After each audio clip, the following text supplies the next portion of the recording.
मनाची, आपल्या शरीराची, आपल्या परिसराची स्वच्छता ठेवणं हीच खरी ईश्वर सेवा.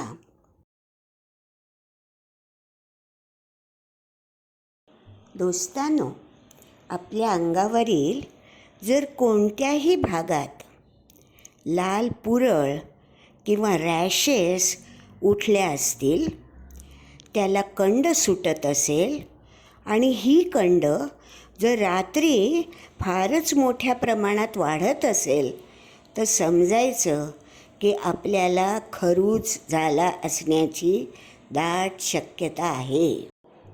ह्या कंड सुटणाऱ्या लाल पुरळाची सुरुवात शरीराच्या कोणत्याही भागात झाली तरी झपाट्याने त्याचा प्रसार शरीराच्या सर्व भागात होतो आणि जास्ती करून त्वचेचे फोल्ड असणाऱ्या भागात होतो.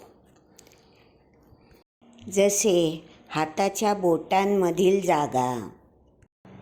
बऱ्याचशा त्वचा रोगांमध्ये लाल पुरळ, कंड येणारं पुरळ हे दिसतं खरं, परंतु खरूज या रोगाची खासियत म्हणजे ही जी कंड आहे ना, ती रात्री फारच भयावह होते.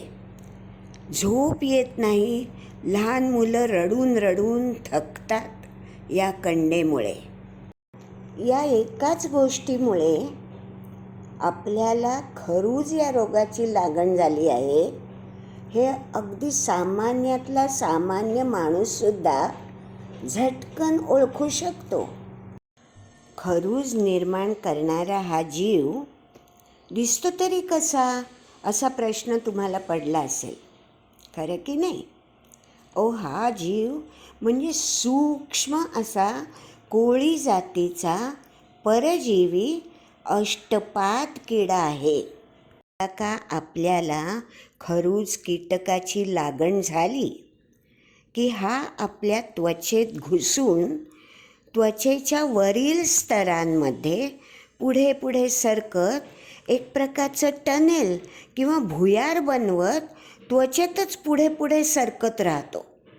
त्या भुयारातच तो जगतो, मलविसर्जन करतो, अंडी घालतो आणि त्याच्या या सर्व जैविक ॲक्टिव्हिटीला आपली त्वचा ॲलर्जिक रिॲक्शन देते, लाल कंड सुटणाऱ्या पुरळाच्या स्वरूपात.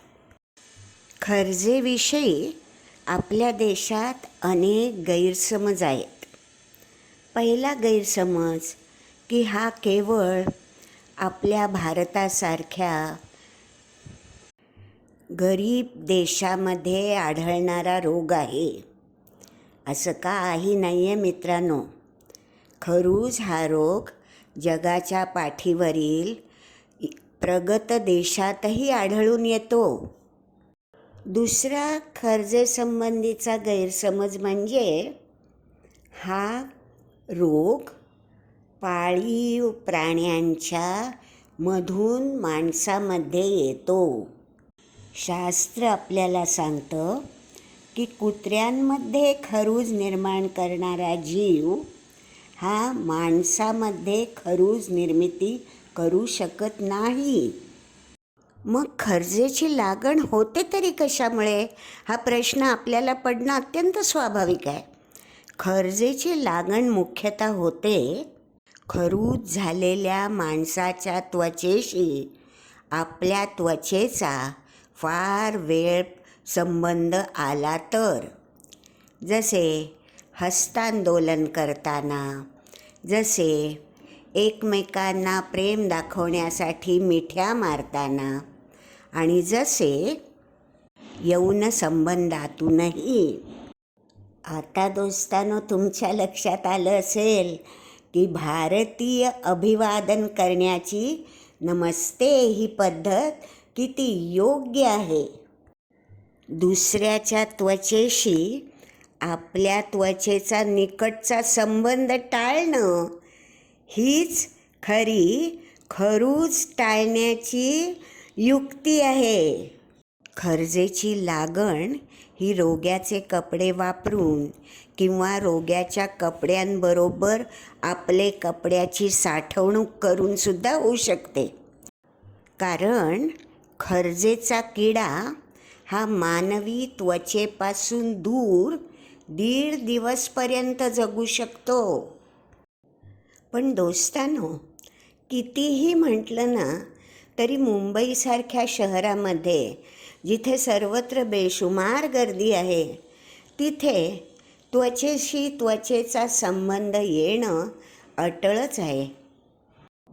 आणि म्हणूनच दोस्तांनो, आपण कितीही प्रयत्न केले खरूजसारखा रोग टाळण्याचे, कितीही स्वच्छता राखली आपल्या स्वतःच्या शरीराची, तरी देखील होऊ शकतं की आपल्यालासुद्धा खरजेची लागण होईल. मग काय करायचं? अजिबात भ्यायचं नाही, सीधा डॉक्टरकडे जायचं.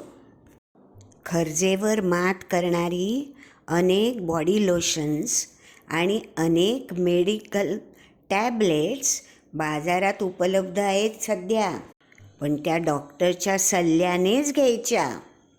खरजेविषयी असाही एक गैरसमज आहे की तो कधीच पूर्णपणे बरा होत नाही.